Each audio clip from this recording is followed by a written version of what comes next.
Do you feel that society treats... What do you think of the way in which society treats artists? We can only speak about society, I suppose, that we're familiar with here, but... I think society treats, it's a funny one because you're living in a town that's very much like a huge tourist economy around art. And the arts, I suppose. I think it's interesting to point out that I do think in Ireland, let's say if you're a writer or you're working in theatre, you are seen as slightly different.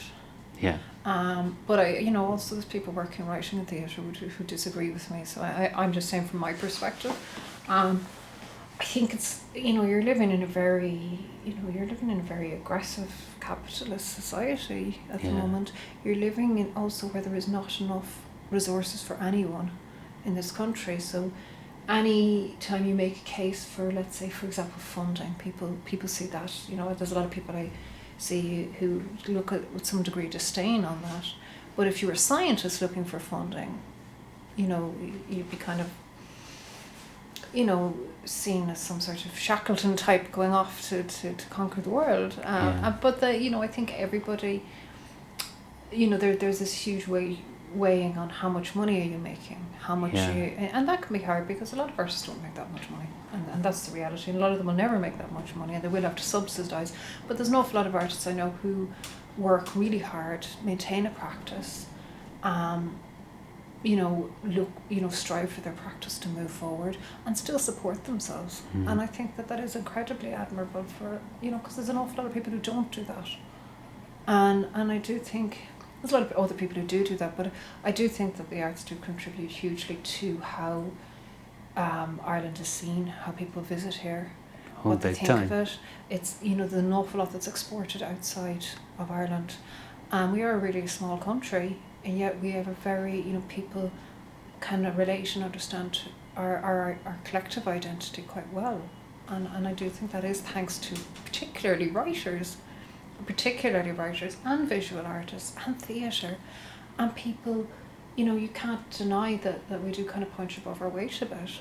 But in the end of the day, we're still like the lowest in the EU for funding. So though many, like any asks that are made aren't really big asks, Exactly. They really aren't. And also they need to think, there is more progressive ways to think about art in terms of how it can work, in education, in secondary education, in third level, in, collaborative practices. There's a huge amount, like I do a lot of work with arts and health and how that benefits. And they need to start looking at it as a resource and less of this kind of nuisance. Absolutely, I agree. Or this kind of decadence. Because a lot of people see it, they align artists to this kind of decadent Celtic Tiger society. And the reality is most people in the kind of Celtic Tiger time didn't make a halfpenny. No. I didn't make that much money at all. I was only graduating, I suppose, but I didn't. I did have work, but it wasn't a whole lot of work.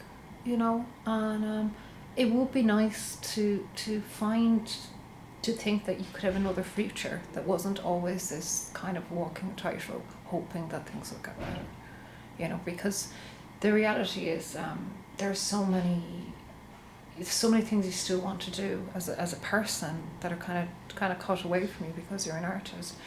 They could, basic things that everyone would want, like driving down the cost of living.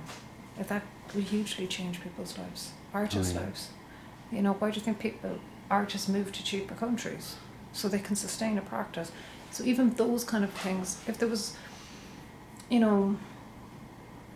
just different opportunities for artists to contribute in ways, because most artists who have the work have an awful lot to say. They have an awful lot of skills to teach, and they're not just, the skills of their practice, they're ways of thinking around problems creatively.